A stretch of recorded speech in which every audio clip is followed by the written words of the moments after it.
Comment c'est possible d'autant traverser les textures en bateau? Pourquoi parfois la porte du pont est gardée par deux Magini derrière? Et est-ce que finalement, Sheva ne serait pas le personnage le plus charismatique de la saga?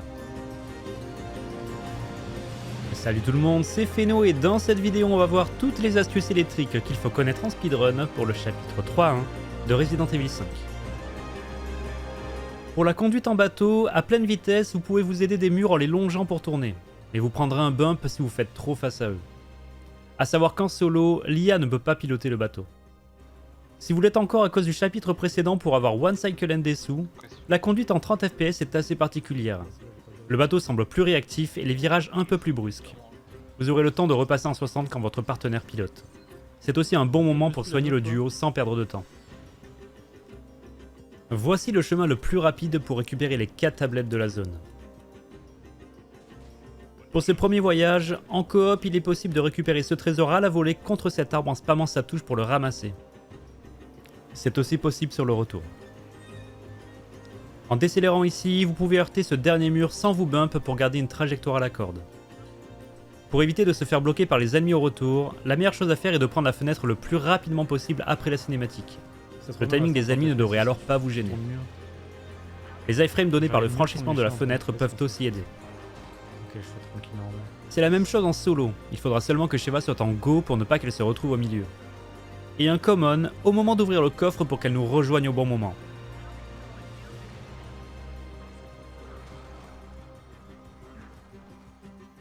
En jouant clavier, c'est possible de la passer en go, puis de monter sur le bateau quasiment instantanément sur la séquence précédente.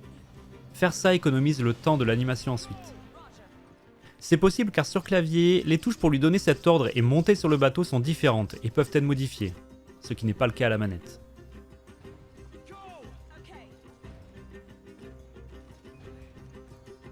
Le Magini dans la tour qui bloque le passage peut porter une bombe, ce qui le tue instantanément en tirant dessus.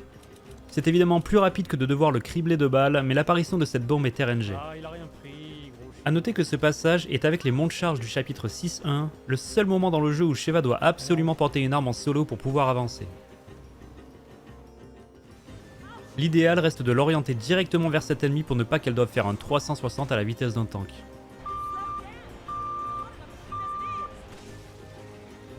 Pendant que le Magini est en train de mourir, avec le bateau on peut coller le barrage et accumuler de la vitesse en maintenant l'accélération.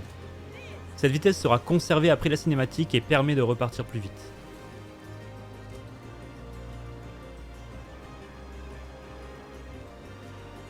Pour s'échapper de cette zone, passer à gauche des ennemis est un peu plus rapide que de passer à droite.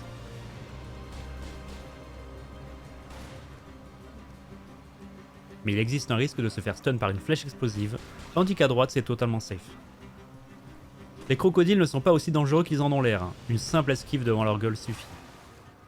En solo, Sheva ne peut pas mourir des crocos dans toutes les difficultés. A noter que cette herbe n'a pas de hitbox, passer par-dessus reste la trajectoire la plus courte. Peu avant la dernière tablette, en coop, passer à gauche est plus rapide que d'escalader la barrière. La zone retour est l'une des plus RNG du jeu, le positionnement du premier ennemi l'est aussi, celle où il bloque le passage et la pierre. Les ennemis au bouclier ont des attaques extrêmement rapides et quasi inévitables. En new game, passer à gauche est une solution un peu plus safe pour éviter la mêlée et profiter des iframes donnés par la barrière. En prenant l'aggro avec Chris, que ce soit en solo ou en coop, Sheva ne devrait quasiment jamais être inquiété en le rejoignant. 9 pourri. Ou un 9, je sais pas. C'est un 9 brun.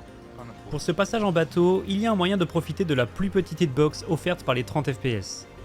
La trajectoire n'est pas si simple à prendre, mais elle peut faire gagner un peu de temps en abusant des collisions généreuses. Évidemment, le lance-roquette est à récupérer sur l'épave au milieu de la zone en New Game, mais ce détour est ignoré en New Game Plus.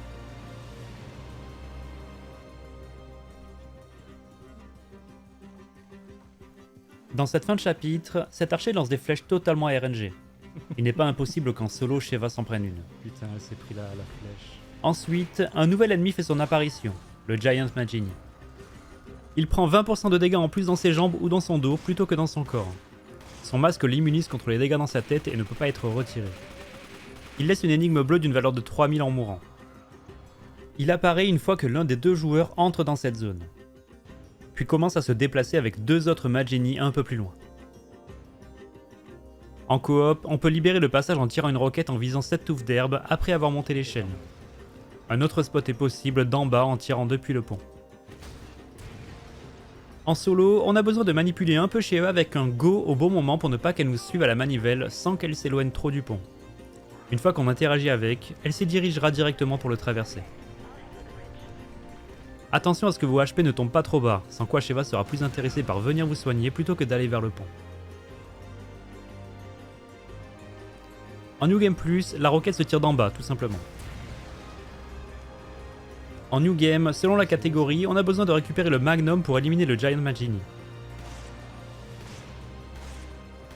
En temps normal, la zone du Magnum est un piège qui se referme, mais en passant par le haut, le piège n'est pas déclenché. En pro, Sheva est ignorée dans cette zone, c'est pourquoi dans cette difficulté, c'est à elle qu'on laisse tourner la manivelle sans risque qu'elle se fasse cancel. Le but est donc de monter le plus rapidement possible pour lui donner l'ordre de le faire. Pour y aller encore plus vite, il existe une ligne très précise où il est possible de passer le Giant Magini sans le tuer en prenant bien la corde sans trop heurter le mur. Passer en 30 FPS peut rendre cette trajectoire moins difficile pour se glisser entre le mur et le Giant Magini. Comme d'habitude, passer au clavier lui fera abaisser le pont plus vite qu'en jouant manette, d'environ 30%.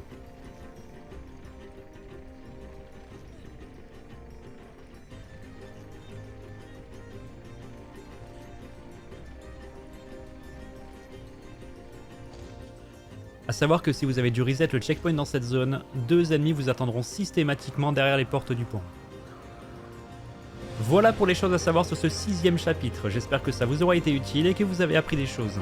Les autres chapitres et d'autres guides sur le Speedrunner 5 sont disponibles dans la playlist en description. Merci d'avoir suivi cette vidéo et bonne chance dans vos runs.